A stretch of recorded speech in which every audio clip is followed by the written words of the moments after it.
Actually, I want to make this video because I am listening to Olivia Rodrigo's album Sour, and she wrote the album Sour is about her processing her feelings about a real relationship that she had. I think it was with one of her co-stars from the High School Musical, and some of she's processing tricky stuff: jealousy, envy, anger, being an emotional train wreck, and she put words to it, her feelings. And even when the guy, when he, heard some of her songs, he started having panic attacks and stuff. And it's like, he has his feelings about it, and he should process those, but she has a right to feel her feelings. And I feel like by us watching Olivia Rodrigo process her feelings, she has allowed so many of us to process our feelings about, having a breakup and not feeling okay about it. And that's okay. It's a part of the healing process. But I want to say this because there are people, the Selena Gomez fans, who, were really upset and are really upset about Selena Gomez and Justin Bieber breaking up, and have really showed a lot of hate toward Haley Baldwin Bieber, right, his wife. And so a girl made a video about Justin Bieber, and she kind of brushed on this a little bit and how toxic it is. And I made a comment on it, and someone replied to my comment, and I'm gonna read their comment because I agree with it a lot. They said, "That's the problem with fans. They cry and are so obsessed with the people in the relationship. It's like no matter how long it is, people still hang on to the relationship, and they can't get over it. Like his fans are so weird." That they would attack and hate Haley because she isn't Selena with Justin. I swear these fans need to get a real life because it's not healthy for me crying over a relationship that isn't mine. Now that is such a good point, and I think that this is important for really everyone to learn from this. You really shouldn't have opinions about other people's relationships. Other people's relationships are, first of all, they're not your relationships. You have to have your relationships, and I have to have my relationships, and you really shouldn't care who I'm in a relationship with now, who I've been in a relationship with in the past, or who I have a relationship with in the future.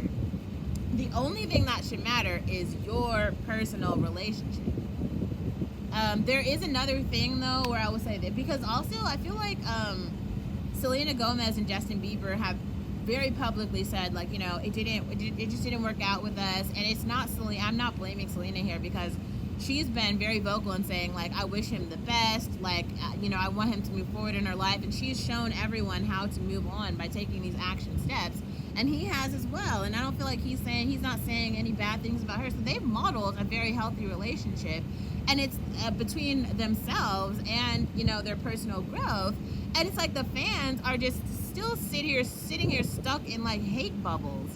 And I see this a lot and so often. Everyone has to stop.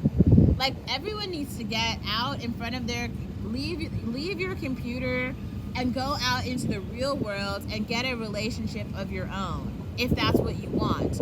Or start to form a relationship with yourself. Or join a proactive, positive, constructive, maybe therapy-based YouTube community where people are talking through issues that you have, so that you personally can grow and then go and get in a healthy relationship for yourself. But maybe it's all the tweens and the stands and stuff, but it's gotta stop. It's okay to admire someone else, to like their photo, to have a cool comment or something, but it's not okay to fetishize or to I don't know, live vicariously through someone else to the point where your own life stops. You have to go out and live your own life. And I've tried to really show that in the last year. If you were on the Finstagram account, I've tried to show you guys how I did that. Now, one really hard part about that for me is that I moved into a neighborhood that I grew up in. So I was living around people who I'd gone to elementary school, middle school, and high school with.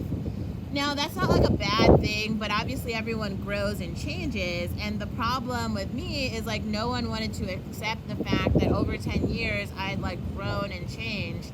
and like they might not be familiar with like who I am currently, or like what I've done currently, or what my current values are.